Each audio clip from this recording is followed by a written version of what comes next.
By now, you'll be as sure as anything that Inquisitor Heinrich Kramer wasn't just drinking the proverbial Kool-Aid. He was actually the main proprietor in late 15th century Germany. Indeed, it was this man who, along with his fellow Inquisitor, Jacob Sprenger, published the infamous Malleus Maleficarum, a treatise on how to identify, interrogate, and deal with witches. As you might imagine, the book is pretty scathing towards women and non-conventionalists, but it also spends a great deal of time talking about Satan and demons, and how these evil forces can and do affect humanity on a day-to-day. Yes, they lure women into practicing sorcery and bring on the downfall of man, but if you read through enough of this book, you'll find that demons and the devil can literally manipulate the human body. Kramer tells us of one anecdotal account in chapter 8 of this treatise, that in this way it happened to a young man who was betrothed to an idol, and nevertheless married a young maiden, and was consequently unable to copulate with her. So far from this treatise, we've learned that the devil and his demons can sway the minds of men to love or hatred. They can seduce women in pretty much any number of ways, and now they can kill a boner dead. Wait, am I reading this right? The devil can directly prevent the erection of the member which is adapted to fructification. Yep, I'm reading it right. So lads, if you've ever had the misfortune of not rising to the occasion, just remember it's not the whiskey, it's not your nerves, and it's definitely, probably, not the person you're with. It's those damn demons again. Now, before Kramer starts telling us exactly about how these hard-on thieves steal our wood, he tells us that adulterous drabs and whores are more likely to be witches or drawn to witchcraft.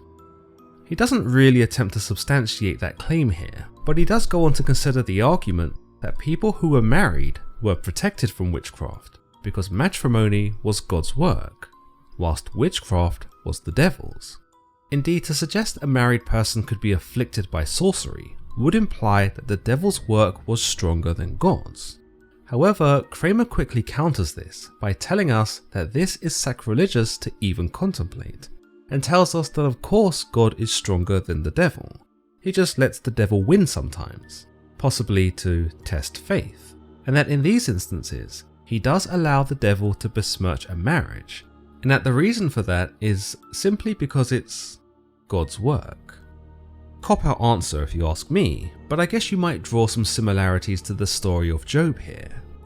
So people who are single are pretty much fair game for the devil, and people who are married are pretty much fair game for the devil.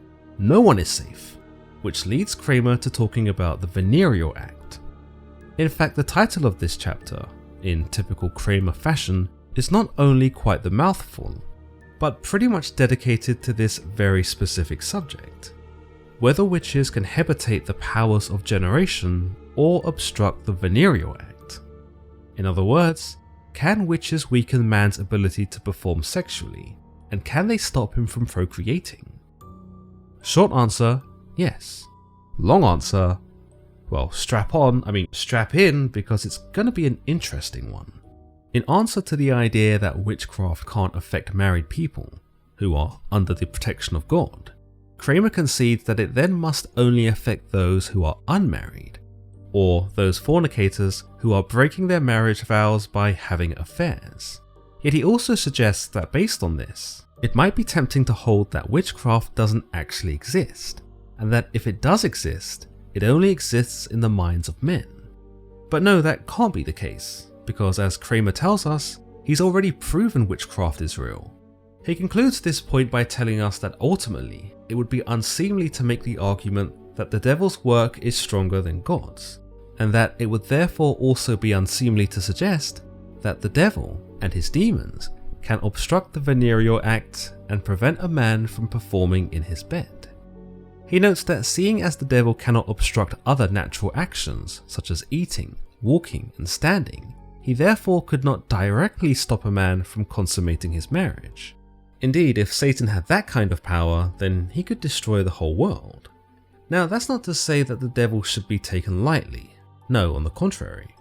Indeed, the devil cannot directly affect man's actions, but he can indirectly affect them, and thus, manipulate man through not just witchcraft, but through 5 specific methods, as noted by 14th century theologian Pierre de la Palud in his work Distinctions. The first method, according to Palud, is that the devil is fundamentally a spirit, and therefore this enables him to have power over corporeal creatures, including man.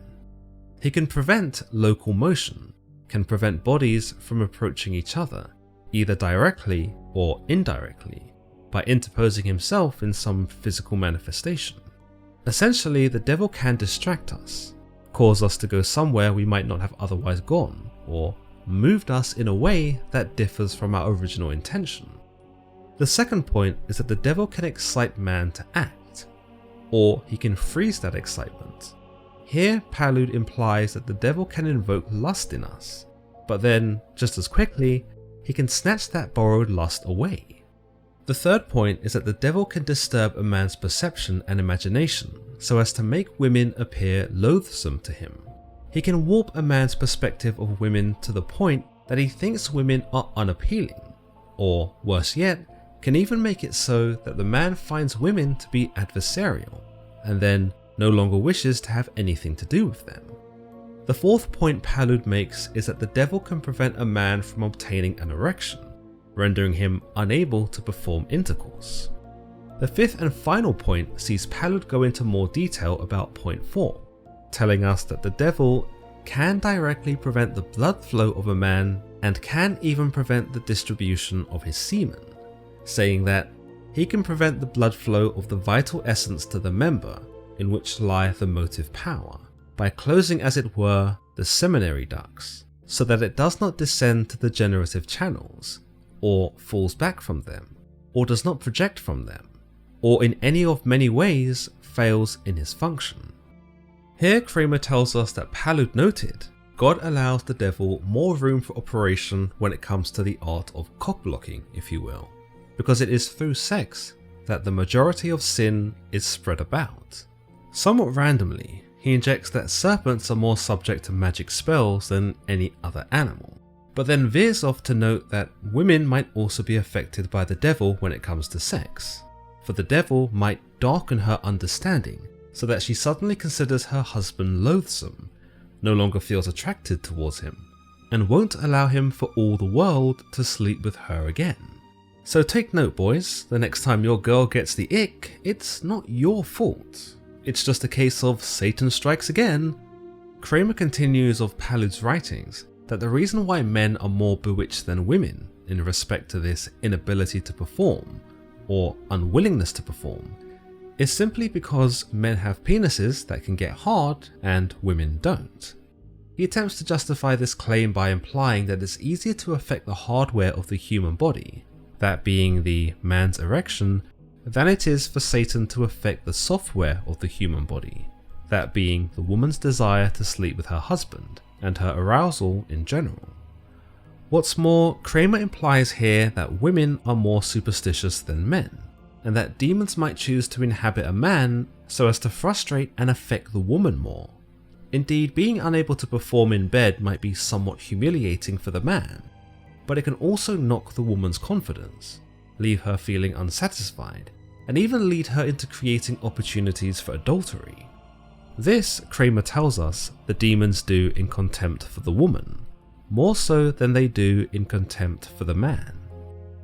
Ironically, another point made by Kramer is that if a man can maintain an erection with another woman, but not his wife, it is a sign not of his dwindling attraction for her, nor him being otherwise inebriated, nor even stressed, but because yes, he is being plagued by demons. In fact, if you ask Kramer, you could probably write off the man's entire accountability for such an episode, and perhaps even justify and excuse his affair by way of demonic manipulation. Another idea, albeit not found in Kramer's or Palud's writings, is that the devil or demons affecting a man's ability to complete the venereal act could be seen as symbolic for porn addiction. Indeed, if a man can achieve an erection through porn, but not with his actual real-life wife, it could be seen as an indication that he has become too accustomed to a more solitary experience achieved through a screen. He is therefore more inclined to enjoy the artificial and/or cinematically refined version of sex through a computer monitor than he is with the woman he's actually married to, which, as you can imagine, naturally would lead to an unhappy marriage. Now, if you told Kramer about this technology, I'm sure he'd find a way to tell you that Asmodeus himself was living in your computer and that the internet itself was the manifestation of a demon horde luring men into its interface and corrupting them in all sorts of ungodly ways. So yeah, in a more modern way, you might choose to look at Kramer's idea here of being able to perform with a woman who wasn't your wife as being symbolic for some kind of porn addiction today. Kramer continues to cite Palud, telling us that God does in fact allow the devil to afflict people, but more so the sinners than the just. I bet Job would disagree. He quotes that, "Wherefore the angel said to Tobias, he gives the devil power over those who are given up to lust." Ironically, he does mention Job here as being one of the exceptions to the rule, and implies that, yeah, sure, sometimes the devil does get to afflict the good guys too, but the solution to that is to devote oneself to confession and other good works, and just sort of hope it gets better. It's all very reassuring. The most amusing thing about this section is that if you consult the footnotes of P.G. Maxwell's translation of the text, he actually states that Pierre de la Palud was a supporter of the teachings by St. Thomas Aquinas, who we know Kramer quotes from all the time, but that Palud's understanding of Aquinas' work seems to have been somewhat flimsy. In essence, one might be forgiven for taking anything Palud says on the matter with a pinch of salt. Kramer then moves on to referencing 13th century philosopher Saint Bonaventura, and begins to question why a man might be able to perform with one woman but not with another. For Bonaventura, the answer isn't as simple as attraction or novelty, but rather because either the witch has afflicted the man in this way, making him only aroused by herself, or because the devil has simply decided to pick on him, perhaps one of the men whom God has allowed to be afflicted. He quotes, "If it is asked how the devil does this, it is to be said that he obstructs the genital power, not intrinsically, by harming the organ, but extrinsically, by rendering it useless. Therefore, since it is an artificial and not a natural obstruction, he can make a man impotent towards one woman but not towards others, by taking away the inflammation of his lust for her, but not for other women, either through his own power or through some herb or stone or some natural means." Kramer then references 13th century canon law jurist Hostiensis in his work Summa, saying that when the member is in no way stirred and can never perform, then this is a sign of frigidity of nature. However, if it can be stirred and does become erect, yet cannot perform, then this is a sign of witchcraft. Sometimes, he adds, this can be evidenced in women too, for if a woman cannot conceive or she frequently miscarries, then this is a sign of witchcraft too. Here Kramer adds that according to the canons, anyone who prevents a man or woman from begetting or conceiving must be considered as a murderer. In this somewhat extreme view, Kramer establishes the act of cock-blocking as tantamount to homicide, and expresses that it should be punished as if the perpetrator had murdered the would-be conceived child.